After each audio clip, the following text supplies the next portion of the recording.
السلام علیکم، اب تک نیوز میں خوش آمدید۔ میں ہوں ذیشان یاسین۔ سب سے پہلے شامل کریں گے اب تک کی ہیڈ لائنز۔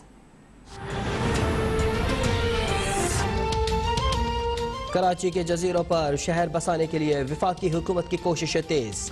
وزیراعظم کی سندھ حکومت کے ساتھ مل کر معاملہ طے کرنے کی ہدایت۔ گورنر سندھ کا کہنا ہے کہ صوبائی حکومت کو اعتماد میں ضرور لیا جائے گا۔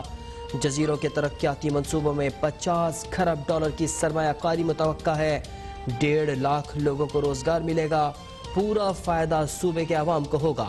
وفاقی وزیر علی زیدی نے سندھ کی زمین پر قبضے کا تاثر مسترد کر دیا۔ بولے بندل آئی لینڈ 1973 کے ایکٹ کے تحت پورٹ قاسم اتھارٹی کا حصہ ہے۔ خواہ بات کو کشمیر سے جوڑا جا رہا ہے۔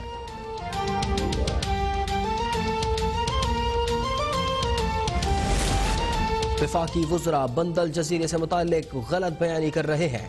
وزیر اطلاعات ناصر حسین شاہ کا گورنر کی پریس کانفرنس پر رد عمل۔ کہا جزیروں کے معاملے کو بات چیت سے حل کیا جا سکتا تھا، مگر آرڈیننس لا کر اس کو بھی متنازع بنایا گیا۔ وفاقی حکومت کی کارکردگی بہتر ہوتی تو ملک کے معاشی حالات بہتر ہوتے۔ چینی اور گندم ہمیں درآمد نہ کرنا پڑتی۔ پی ڈی ایم کی تحریک سے بہت جلد اس حکومت سے چھٹکارا مل جائے گا۔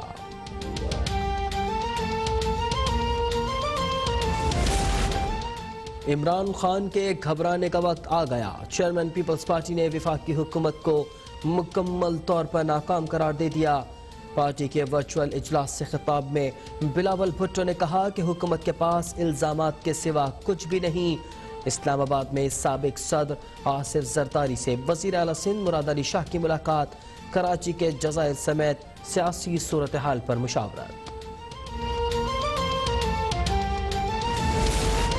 میاں صاحب پاکستان آ کر اپنے رہنماؤں کے ساتھ انقلاب لائیں۔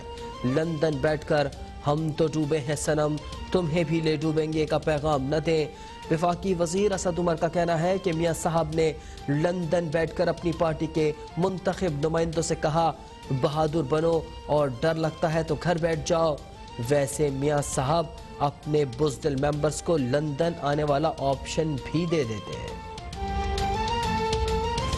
کیسا غدار ہے وہ کہ اپنے سینے پہ اپنی سیکیورٹی رسک کو لے کر وہ ضرب عزم اور رد الفساد لڑ کر کہتے ہیں نا کہ اس کے پیچھے فوج تھی۔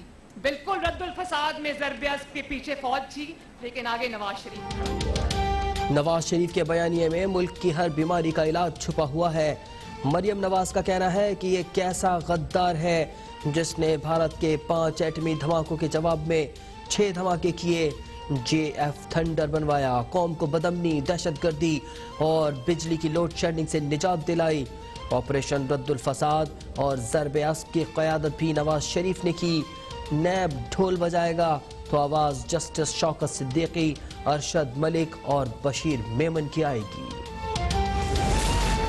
قومی احتساب بیورو نے نواز شریف سے متعلق ایف آئی اے اور پولیس کو خطوط لکھ دیے۔ نواز شریف کے اشتہاری ہونے کا ریکارڈ امیگریشن سسٹم میں شامل کرنے کی ہدایت۔ لاہور پولیس کو ہر تھانے میں لیگی صدر کی تصویر کے ہمراہ اشتہار لگانے کا حکم۔ ترجمان نیب نے نواز شریف کے گھر کے باہر ڈھول بجانے کی بات کی تردید کر دی۔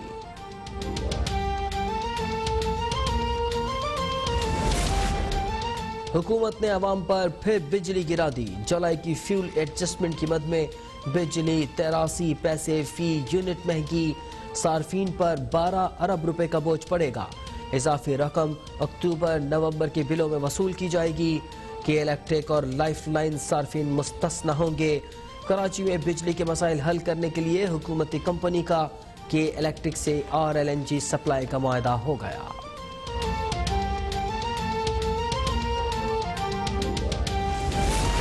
وزارت خزانہ کا کمرشل بینکوں میں وفاقی اداروں کے اکاؤنٹس بند کرنے کا فیصلہ۔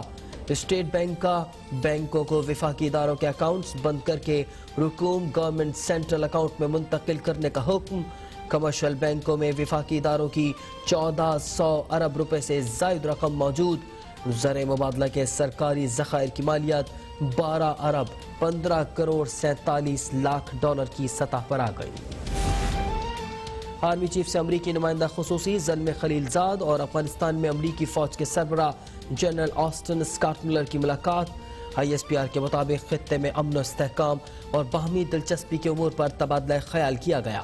افغان امن عمل میں پیش رفت اور پاک افغان بارڈر مینجمنٹ پر بھی گفتگو۔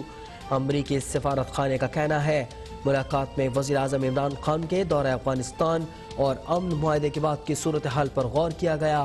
مذاکرات میں تعاون پر وزیر اعظم اور آرمی چیف سے اظہار تشکر۔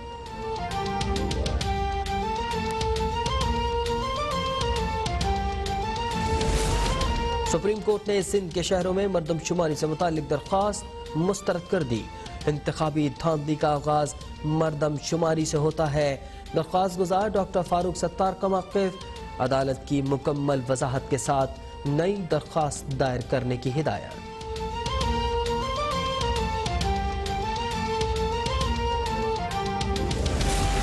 National command and operation centre نے ملک میں کورونا پھر پھیلنے کا خدشہ ظاہر کر دیا۔ عوامی مقامات میں SOPs پر عمل درآمد نہ ہونے پر اظہار تشویش۔ وفاقی وزیر اسد عمر کا کہنا ہے کورونا کے خلاف قومی کوششوں اور کامیابیوں کو ضائع نہیں ہونے دیا جائے گا۔ ملک بھر میں کورونا مزید 9 جانیں لے گیا۔ 583 نئے کیسز رپورٹ، ایکٹیو کیسز کی تعداد 8015 رہ گئی۔ اور امریکی صدر نے صدارتی انتخابات کے لیے ورچوئل مناظرے کو مذاق قرار دے دیا۔ ڈونلڈ ٹرمپ کا جو بائیڈن کے ساتھ ورچوئل مناظرے میں شرکت سے انکار۔ امریکی صدر کے کیمپین مینیجر بل اسٹیفن کے مطابق ڈونلڈ ٹرمپ بالکل تندرست ہیں، وہ جلد انتخابی ریلی نکالیں گے۔